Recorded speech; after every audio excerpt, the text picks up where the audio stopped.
اور اس پر کہنے والے نے خوب کہا ہے نا، سنا دیں آپ کو.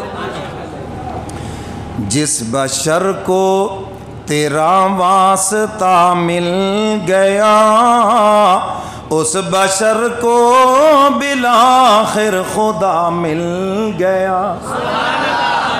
جس کو حضور کا واسطہ مل گیا اس کو تو خدا مل گیا. اطیعوا اللہ و اطیعوا الرسول، فرمایا جس نے رسول کی اطاعت کی اس نے اللہ کی اطاعت کی، جس نے اللہ کی اطاعت کی اس نے رسول کی اطاعت کی. سمجھ آ گئی بات کہ نہیں؟ تو حضور کو اگر بیچ سے نکالیں گے تو اللہ کی محبت بھی نہیں مل سکتی اور نہ ہی ایمان مل سکتا ہے. حضور کی اتباع کے بغیر کچھ بھی نہیں. جس بشر کو تیرا واسطہ مل گیا، اس بشر کو بالآخر خدا مل گیا. سب کہہ دو سبحان اللہ اور ساتھ ہی کہہ دو ماشاءاللہ. جس بشر کو تیرا واسطہ مل گیا، اس بشر کو بالآخر خدا مل گیا. ایک زمانہ تھا جب خلق گمراہ تھی، ایک زمانہ تھا جب خلق گمراہ تھی، تو اسے کیا ملا راستہ مل گیا. ایک زمانہ تھا جب خلق گمراہ تھی، تو اسے کیا ملا راستہ مل گیا. سب کہہ دو سبحان اللہ اور ساتھ ہی کہہ دو ماشاءاللہ. آج بھی بہت سارے لوگ یہ سمجھتے ہیں اگر ہم نے دیندار بننا ہے بس خود ہی کتابیں پڑھ لیں. ترجمے والا قرآن موجود ہے، ترجمے والی حدیث کی کتابیں موجود ہے، اور پڑھ لے، جو سمجھ آ جائے بس اس پہ عمل کر لے. اچھا میں آپ سے سوال کرتا ہوں، ڈاکٹروں کی کیا ضرورت ہے؟ آپ کو اردو پڑھنا آتا ہے، اردو کی کتابیں ڈاکٹری کے اندر ڈاکٹری سیکھنے کے لیے موجود ہیں، تو پھر آپ وہ پڑھ کر بھی اپنی آنکھوں کا آپریشن کر لیں. جی کر لیں گے؟ جو سمجھ میں آ جائے وہ کر لیں. اپنی کڈنی کا آپریشن کر لیں کتابیں پڑھ کر. انگلش جانتے ہیں انگلش میں پڑھ لیں لٹریچر سارا میڈیکل کا، اور پھر آپ اپنی کڈنی کا آپریشن کر لیں، پاؤں کا آپریشن کر لیں، اپنا علاج کر لیں گے. بولو بھائی، ساری دنیا کیا کہے گی؟ پاگل ہو گیا یار، یہ کہے گی یا نہیں کہے گی؟ اور جب دین کی باری آتی ہے بھائی جو سمجھ آ جائے وہ ٹھیک ہے. یہی تو کافر کہتے تھے ہمیں نبی کی ضرورت نہیں ہے، ہم عربی دان ہیں، قرآن عربی میں نازل ہوا ہے تو ہم پڑھ لیں گے، جو ہماری سمجھ میں آ جائے گا ہم پڑھ کر لیں گے، دیندار ہو جائیں گے. اللہ فرماتے نہیں، پہلے محبوب پر ایمان لانا پڑے گا، اس کی اتباع کرو گے تو تمہارا کلمہ قبول ہوگا. سمجھ آ رہی ہے بات کہ نہیں؟ تو حضور کی اتباع ضروری ہے.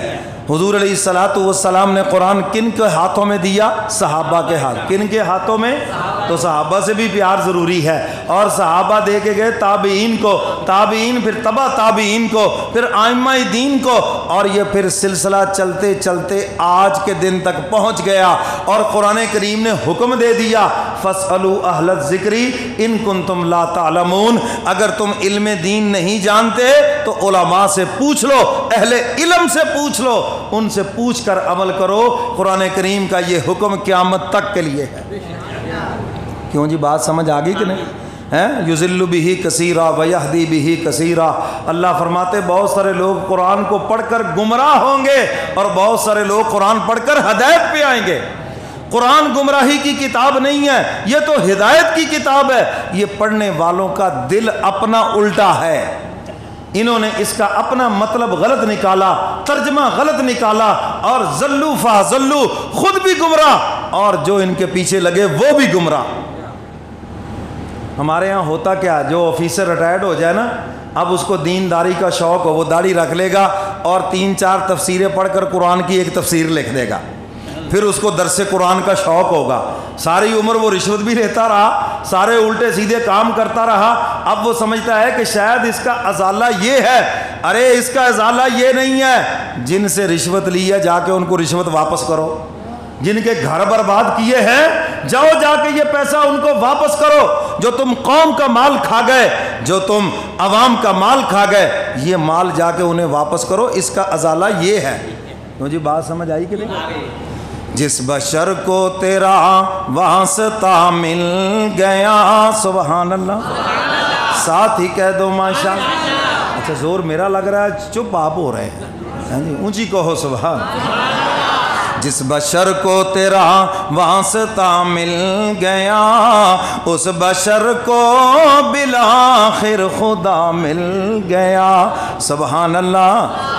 ایک زمانہ تھا جب خلق گمراہ تھی، تو اسے کیا ملا؟ راستہ مل گیا۔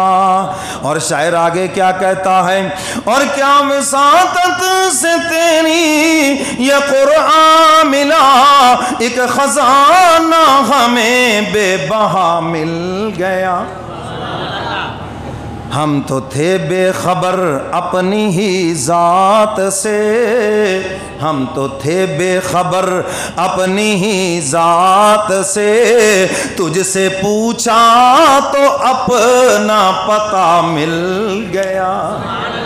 نعرہ تکبیر، نعرہ رسالت، شان صحابہ، شان مصطفیٰ، شان مصطفیٰ، شان صحابہ۔ جس بشر کو تیرا واسطہ مل گیا، اس بشر کو بالآخر خدا مل گیا۔ آگے سنو شاعر کیا کہتا ہے؟ اور اس میں کچھ شک نہیں ہم گناہگار تھے، اور نار جہنم کے حقدار تھے۔ یہ کوئی شک کی بات تو نہیں ہے، گناہگار ہیں اور جہنم کے مستحق ہیں، لیکن ہوا کیا؟ اللہ اکبر۔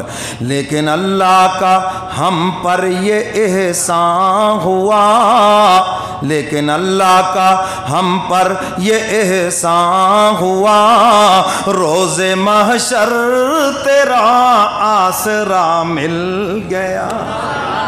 کیوں جی اللہ کا احسان ہے کہ نہیں؟ ہم حضور کے امتی، اور قیامت کے دن شفاعت کبریٰ جو حضور فرمائیں گے، اللہ ہم سب کو نصیب فرمائے، اللہ اکبر۔ لیکن اللہ کا ہم پر یہ احسان ہوا، روز محشر تیرا آسرا مل گیا۔ جس بشر کو تیرا واسطہ مل گیا، اس بشر کو بالآخر خدا مل گیا، سبحان اللہ۔ اور سب کہہ دو ماشاءاللہ۔ شاعر آگے کیا کہتا ہے سنو نا، اللہ اکبر۔ اور سب کے سب ہیں صحابہ نجوم خدا، اس لیے ہے عقیدہ میرا برملا۔ تمام صحابہ ستاروں کی مانند ہیں، حضور فرماتے ہیں صحابی کالنجوم فبأیہم اقتدیتم اہتدیتم، میرے صحابہ ستاروں کی مانند ہیں، جس کے بھی پیچھے لگو گے ہدایت پا جاؤ گے، جس کے بھی پیچھے لگو گے جنت میں چلے جاؤ گے۔ تو شاعر بھی یہی کہہ رہا ہے، جس صحابی کے رستے پہ بھی چل پڑے، سبحان اللہ، جس صحابی کے رستے پہ بھی چل پڑے، چلتے چلتے در مصطفیٰ مل گیا۔ جس صحابی کے رستے پہ بھی چل پڑے، چلتے چلتے در مصطفیٰ مل گیا۔ جس بشر کو تیرا واسطہ مل گیا، اس بشر کو بالآخر خدا مل گیا۔ سب کہہ دو سبحان اللہ، اور ساتھ ہی کہہ دو ماشاءاللہ۔